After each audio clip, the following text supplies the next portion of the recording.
सिद्धेभ्यः। जय श्री ओम नमः सिद्धेभ्यः। जय श्री ओम नमः सिद्धेभ्यः। धैर्यमः शैर्विशुखा करो इति करो धैर्यमं बुधास्सि निवते। धैर्यमेनैव समाप्यते शिविशुखं धैर्यमाय तस्मै नमः। धैर्यमाय तस्मै नमः। धैर्यमाय तस्मै नमः। अनंत अनंत सिद्ध परमेष्टि भगवंतों की जय। देवाहि देव 1008 मूलनायक श्री चंदप्र भगवान की जय। परमे पूज्य संत श्रोमणी आचार्य भगवंत गुरुवर श्री विद्यासागर जी महाराज की जय। परमे पूज्य नवाचार्य समय सागर जी महाराज की जय। परमे पूज्य मुनिवर 108 अजित सागर जी महाराज की जय। पूज्य मनीषी निराग सागर जी महाराज की जय। 2.5 दिन में 3 कम 9 करोड़ महामुनिराजों की जय।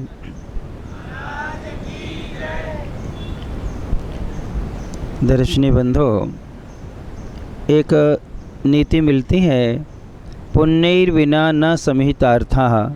पुण्य के बगैर कोई भी इच्छित वस्तु की प्राप्ति नहीं होती है। अर्थात संसार के 7 प्रकार के जो लौकिक सुख कहे गए हैं आगम में, वे 7 प्रकार के लौकिक सुख पुण्य के उदय से क्या है मिला करते हैं। फिर इसके बाद में परमार्थ के 4 सुख कहे हैं, ये भी हमें पुण्य के उदय से मिलते हैं। सबसे पहले उन्होंने कहा है सम्यक दर्शन का सुख। फिर इसके बाद में दूसरा कहा है अणुवृत्ति श्रावक बनने का सुख। तीसरा कहा हुआ है महावृत्ति रत्नात्रय का सुख। और चौथा कहा गया संलेखना का सुख। ये 4 सुख भी पुण्य के उदय से क्या है मिला करते हैं। क्योंकि जब पुण्य का उदय होता है तभी उसके लिए देवी शास्त्र गुरु का समागम मिलता है, और तभी उसके मन भी ऐसा होता है कि हम उनके पास में क्या है जाना है। इसलिए वह उनके निकट आता है तो सम्यक दर्शन होता है, उनकी वाणी सुनता है, उनसे प्रभावित होता है। तो फिर वह क्या करता है सम्यक। एक होता है साधना का सुख और चौथा दिया है समाधि का सुख। इनमें से अपने लिए कौन सा सुख चाहिए? परिग्रह वाला सुख चाहिए, या फिर आपके लिए सफलता का सुख चाहिए, या साधना का सुख चाहिए, या फिर साधना के बाद में समाधि का सुख? जब अपन इन 4 प्रकार के सुखों में से जो समझदार होते हैं और विवेकवान होते हैं, वो लोग परिग्रह का और इंद्रियों का सुख जो है वह सुख भोगते समय ही होता है। उसके बाद में नियम से दुख का क्या है कारण होता है। कोई भी इंद्रिय विषय होते हैं, उन इंद्रिय विषयों का जब अपन सेवन करते हैं तब तो वो हमें सुखकारी लगते हैं, लेकिन जैसे ही हम उनमें आसक्त होते हैं तो वह हमारे दुख के क्या बनते हैं कारण बन जाया करते हैं। इसलिए हमें तात्कालिक सुख के लिए हमें अनंतकालीन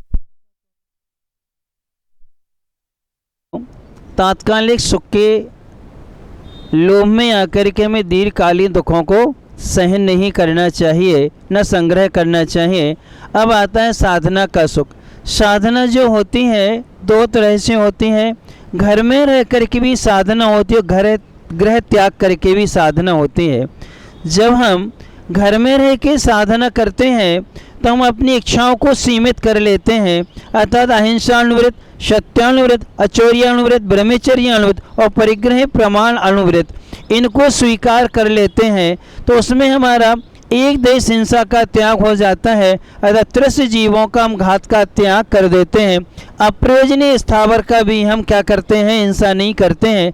झूठ बोलने का त्याग कर देते हैं। झूठ मतलब बड़े बड़े झूठ नहीं बोलते जिससे किसी के प्राणों का घात हो, ऐसा झूठ का क्या होता है त्याग होता है।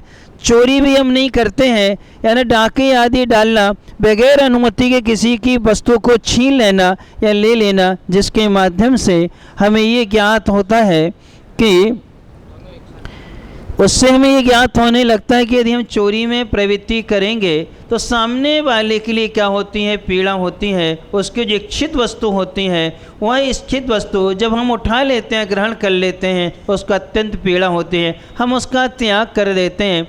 ब्रह्मचर्यानुव्रत में जब विवाह होता है, विवाह होती साथ में हम अपनी पत्नी के अलावा से सभी को माँ, बहन, बेटी के रूप में देखेंगे। और जो महिलाएं होती हैं वो अपने पति को छोड़ कर के सभी को पिता, पुत्र, भाई के रूप में स्वीकार करते हैं। फिर उसमें भी महीने में 15 दिन 20 दिन का व्रत का पालन करते हैं, अपने कर्तव्य का निर्वाह करते हैं। आवश्यकता के लिए कितना जरूरी है उतना परिग्रह का क्या कर लेते हैं, प्रमाण कर लेते हैं। इतने में और मेरे परिवार के इतने में अच्छे से काम चल जाता है, उतना रख करके इसे इसका क्या कर देते हैं, त्याग कर देते हैं। इन 5 पापों में सबसे बड़ा पाप कौन है? हिंसा, झूठ, चोरी, कुशील और परिग्रह। 5 में सबसे बड़ा कौन है? तो कहा जाता है आप लोग हिंसा बड़ी मानते हैं, लेकिन आगम में कहा गया है सबसे बड़ा पाप है तो कौन है? परिग्रह है। आप 10 लक्षण पूजन में पढ़ते हैं, लोभ पाप का बाप बखाना, यानी जो लोभ है वो पाप का क्या है? पाप है। यानी सबसे बड़ा पाप कौन सा होता है? परिग्रह होता है। हम परिग्रह के निमित्त हिंसा करते हैं, झूठ बोलते हैं, चोरी करते हैं, कुशील सेवन करते हैं और उसी के कारण मूर्छा ममत्व में क्या हो जाते हैं? अवलिप्त हो जाते हैं। इसलिए परिग्रह से कभी किसी को सुख नहीं मिलता है। परिग्रह का प्रमाण करके जब हम परिग्रह का त्याग कर देते हैं, अर्थात वह परिग्रह हमारा देव शास्त्र गुरु के निमित्त से हमने पुण्य को जो कमाया है वो द्रव्य उसमें लगता है, तो वह हमारे लिए क्या है? पुण्य का कारण बन जाता है।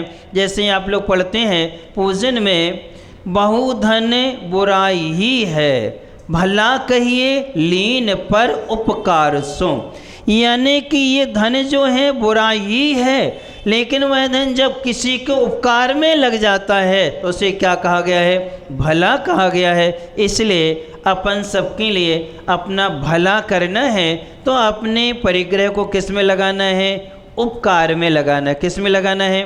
उपकार में लगाना है। जैसे अपन लोगों ने जिनालय में अपना पैसा लगाया, इस जिनालय से किसका उपकार हो रहा है? किसका उपकार है? तुम्हारा उपकार है, भगवान का उपकार नहीं है। भगवान के लिए तो कोई आवश्यकता ही नहीं है, वो 18 दोषों से रहते हैं, बीत रागे सब समोसरण में, वो सिंहासन पर नहीं बैठते हैं, सिंहासन से ऊपर रहते हैं, इसलिए उनको तो आवश्यकता है नहीं। लेकिन उनको देने से, ये व्यवस्था करने से उपकार किसका होता है? अपना हुआ करता है। जिस व्यक्ति का द्रव्य जिन बिंब के निमित्त से, जिनालय के निमित्त से, यह जिनालय जो उपकरण है उनमें अपना द्रव्य लग जाता है, उसकी कभी दुर्गति नहीं होती। क्या नहीं होती? उसकी दुर्गति नहीं होती है। भाव के लिए वह जीवन क्या होता है? उसका सुरक्षित हो जाया करता है, यानी अपना क्या होता है? उपकार होता है। इसलिए अपन लोग जो है अभी साधना से जुड़ें। साधना का मतलब ये है आवश्यकता के लिए जितना है उतना रखें और शेष अपन जो है देव शास्त्र गुरु के निमित्त से अपने द्रव्य को लगाते जाएं, तो उससे हमारे लिए सुख की क्या होती है? प्राप्ति होती है। और उसके बाद में संलेखना का लक्ष्य बनाना चाहिए। एक दिन ये सब कुछ यहाँ क्या हो जाना है? छूट जाना है।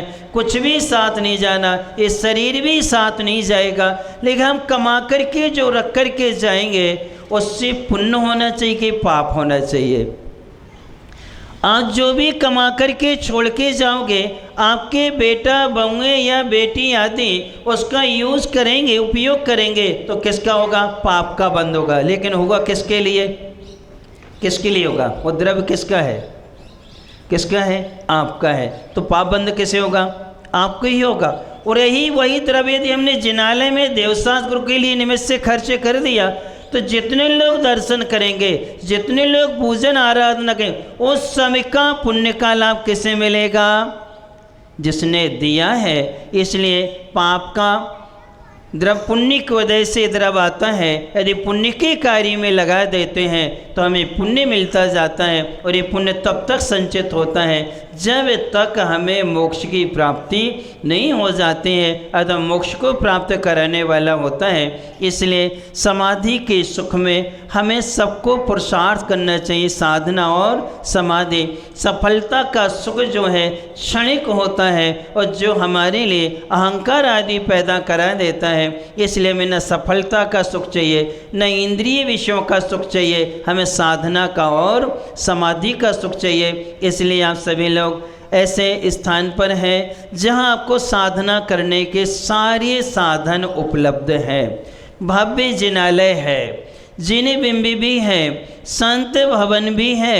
इसके बाद में आपके यहाँ कुआं है। सबसे बड़ी चीज़ तो आपके यहाँ क्या है? कुआं है। आप निर्दोष पानी छान करके ग्रहण करके अपने व्रतों का क्या कर सकते हैं? पालन कर सकते हैं। क्योंकि आचार्य श्री ने कहा था कि कुएं का पानी और गुरु की वाणी बहुत दुर्लभता से मिलती है, लेकिन आप लोगों के लिए कुएं का पानी भी सुलभ है और गुरु की वाणी भी सुलभ हो गई। क्योंकि तलवाला ज़्यादा दूर नहीं है, मात्र यहाँ से 6-7 किलोमीटर है। शहरों में तो 20-20 किलोमीटर दूर कॉलोनियाँ होती हैं, वहाँ से लोग आकर के धर्म लाभ क्या करते हैं? लेते हैं। इसलिए टीवी की वाणी और नल का पानी ये आपके लिए क्या है? सुलभ है। सब जगह मिल जाती। टीवी की वाणी, बीवी की वाणी मिल जाएगी, नल का पानी मिल जाएगा, लेकिन गुरु की वाणी और कुएं का पानी दुर्लभता से मिला करता है। इसलिए अपन सब ऐसे गुरु की वाणी का लाभ लेते हुए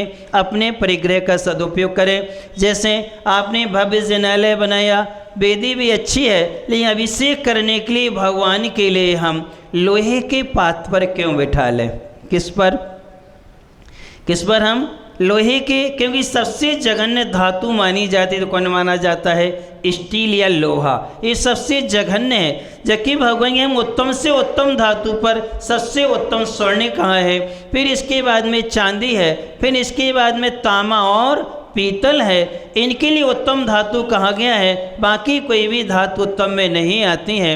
इसलिए आप सभी लोग अपने द्रव्य का सदुपयोग करें। अभी आपने आधा किलो दी है, जबकि अच्छी तरह से मुझे मालूम है तलवाड़ा और कोयला वाले तो और ज़्यादा अच्छे से हैं। सबके घर में 10-10, 15-15 किलो चांदी है, अर्थात जिसका कोई उपयोग नहीं है। महिलाओं के पैरों में पहनने वाले टोलल हैं, फिर हाथों में पहनने वाली, माथे पे पहनने वाली, वो तो आधा किलो तक की रहती हैं।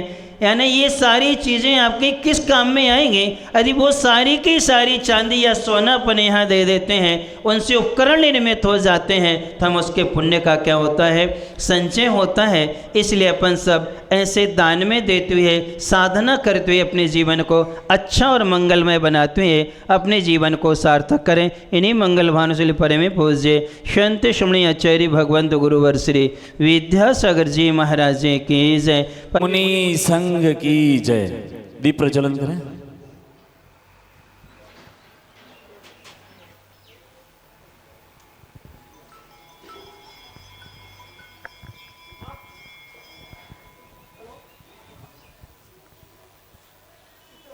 बोलिए मुनि 108 अजीत सागर जी महाराज की जय। गुरु तेरे चरणों में स्वर्ग पा लिया है, गुरु तेरे चरणों में स्वर्ग पा लिया है, जमी पर खड़े आसमां पा लिया है, गुरु तेरा रख लाज हमारी जय जिनवाणी माता। लाओ मुझे दो। श्रीमती के विद्याधर बसो जी मारा हिवड़ामा, श्रीमती के विद्याधर बसो जी मारा मनड़ामा। आचार्य श्री जी के चरणों में हम झुका रहे अपना माथा, जिनके जीवन की हर चर्या बन पड़ी स्वयं ही नवगाथा। जैनागम का वह सुधा कलश जो बिखराते हैं गली गली, जिनके दर्शन को पा कर के खिलती मुरझाई हृदय कली। ओम रूम श्री 108 आचार्य विद्यासागर मुनींद्राय अत्र अवतरत्र संभोषट आह्वाननम। ओम रूम श्री आचार्य गुरुवर ओम रूम 108 आचार्य श्री विद्यासागर मुनींद्राय श्री समय सागर मुनींद्राय अत्र तिष्ठ तिष्ठ ठठ स्थापनम। ओम रूम श्री 108 आचार्य विद्यासागर मुनींद्राय श्री समय सागर मुनींद्राय अत्र मम सन्नितो भव सन्निधीकरणम परिपुष्पांजलि क्षिपामि। सांसारिक विषयों में पढ़कर मैंने अपने को भरमाया, इस राग द्वेष की वैतरणी से अब तक पार नहीं पाया। तब विद्या सिंधु के जलकण से भव कालुष धोने आया हूँ, आना जाना मिट जा। आचार्य समय सहज मुनींद्र अक्षता निर्भवा में इस विषय भोग की मदिरा पी में बना सदा से मतवाला। तृष्णा को तृप्त करे जितनी उतनी बढ़ती इच्छा ज्वाला। मैं काम भाव विध्वंस हेतु मन सुमन चढ़ाने आया हूँ, यह मदन विजेता बन न सके यह भाव हृदय में लाया हूँ। ओम रम परमे पूज्य संत श्रवणाचार्य भगवान गुरुवर्षि विद्या सई मुनींद्राय परम जनवाचार्य समय सहज मुनींद्राय कामवान विनाशनाय पुष्पाणि निर्भवामते। इस क्षुधा रोग की व्यथा कथा भव भव में कहता आया हूँ। अति भक्ष अभक्ष भके फिर भी मन तृप्त नहीं कर पाया हूँ। नैवेद्य समर्पित करके मैं तृष्णा की भूख मिटाऊंगा, अब और अधिक ना भटक सकूं यह अंतर बोध जगाऊंगा। ओम रम परमे पूज्य संत श्रवणाचार्य भगवान गुरुवर्षि विद्या सई मुनींद्राय परम जनवाचार्य समय सहज मुनींद्राय नैवेद्यम निर्भवामते। वो मोहंधकार से व्याकुल हो निज को नहीं मैंने पहचाना। मैं राग द्वेष में लिप्त रहा, इस हाथ रहा बस पछताना। यह दीप समर्पित है मुनिवर, मेरा तम दूर भगा देना। तुम ज्ञान दीप की बाती से मम अंतर दीप जला देना। ओम रूम परमे पूज्य संत श्रवणाचार्य भगवान गुरुवर्षि विद्या सई मुनींद्राय परम जनवाचार्य समय सहज मुनींद्राय दीपम निर्भवामते। इन अशुभ कर्म ने घेरा है मैंने अब तक यह माना था। बस पाप कर्म तज पुण्य कर्म को चाह रहा अपनाना था। शुभ अशुभ कर्म सब रिपुदल है, मैं इन्हें जलाने आया हूँ। इसीलिए तब चरणों में अब धूप चढ़ाने आया हूँ। ओम रम परमे पूज्य संत श्रवणाचार्य भगवान गुरुवर्षि विद्या सई मुनींद्राय परम जनवाचार्य समय सहज मुनींद्राय अष्टकम दहनय धूपम निर्भवामि। भोगों को इतना भोगा कि खुद को ही भोग बना डाला। साध्य और साधक का अंतर मैंने आज मिटा डाला। मैं चिदानंद में लीन रहूं, पूजा का यह फल पाना है। पाना था जिसके द्वारा वह मिल बैठा मुझे ठिकाना है। ओम रम परमे पूज्य संत श्रवणाचार्य भगवान गुरुवर्षि विद्या सई मुनींद्राय परम जनवाचार्य समय सहज मुनींद्राय फलम निर्भवामते। जग के वैभव को पाकर मैं निश दिन कैसा अलमस्त रहा। चारों गतियों की ठोकर को खाने में ही अभ्यस्त रहा। मैं हूँ स्वतंत्र ज्ञाता दृष्टा, मेरा पर से क्या नाता है। कैसे अनर्घ पद पा जाऊं यह अरुण भावना भाता है। ओम रेम परमे पूज्य संत श्रवणाचार्य भगवान गुरुवर्षि विद्या सई मुनींद्राय परम नवाचार्य समय सई मुनींद्राय अन्य के पद प्राप्ति अर्घम निर्भवामते। भावों की निर्मल सरिता में अवगाहन करने आया हूँ। मेरा सारा दुख दर्द हरो यह अर्घ भेटने लाया हूँ। ये तपो मूर्ति है आराधक है, योगीश्वर है महासन है। अरुण कामना देख सके युग युग तक आगामी बसन। श्रीमती के विद्याधर बसो जी मारा ही बड़ामा। श्रीमती के समय सागर बसो जी मारा ही बड़ामा। हिवड़ामा जी मारा मन रामा। हिवड़ामा जी मारा मनडामा श्रीमती के संगम सागर बसोजी मारा हिवडामा। ओम रम परमे भोज शांति श्रवणी आचार्य भगवान गुरुवर्षि विद्या से मुनिंद्र परम भोज सन्नवाचार्य समय सहज मुनिंद्र अन्य पद प्राप्त अर्घ्यम निर्बाबा मिते। बोलिए मुनि 180 अजित सागर जी महाराज की जय। जल चंदन अक्षत पुष्पों का चरु दीप को हाथों में ले, वो धूप फलों से अर्घ बनाया अनर्घ पद को पाऊं मैं। आचार्य श्री विद्यासागर के चरण कमल मुनि अनुगामी, पूज्य अजित सागर जी मुनिवर भक्ति से पूजो स्वामी। पूज्य निराग सागर जी मुनिवर भक्ति से पूजो स्वामी। मातारा के अजित सागर बसो जी मारा हिवड़ामा, माँ ममता के निराग सागर बसो जी मारा मनडामा। ओम मेरा साक्षात विराजन साधु परमेष्टि परम पुरुष जिसग जी मुनीन्द्र परम निराग सग जी मुनीन्द्र अन्य के पद प्राप्त अर्घ्यम निर्बाबा मिति स्वाहा। साइड हो जाओ, ऐसे देखो वीडियो बना रहा हूँ। हाँ सेनावासा को पहुंच गई पत्री आने की जय। जोरदार तालियों के साथ में अनुमोदना करें। कमलेश भाई के सभी परिवार वाले आ जाएं, सभी परिवार से सब लोग आ जाएं। दादी आ जाओ। श्री अजीत सागर जी महाराज की जय। बोली पूज्य 160 निराग सागर जी महाराज। 18 तारीख को वहाँ पे जिनालय का निर्माण कार्य चल रहा है, जिसमें वेदी का शिलान्यास का कार्यक्रम है।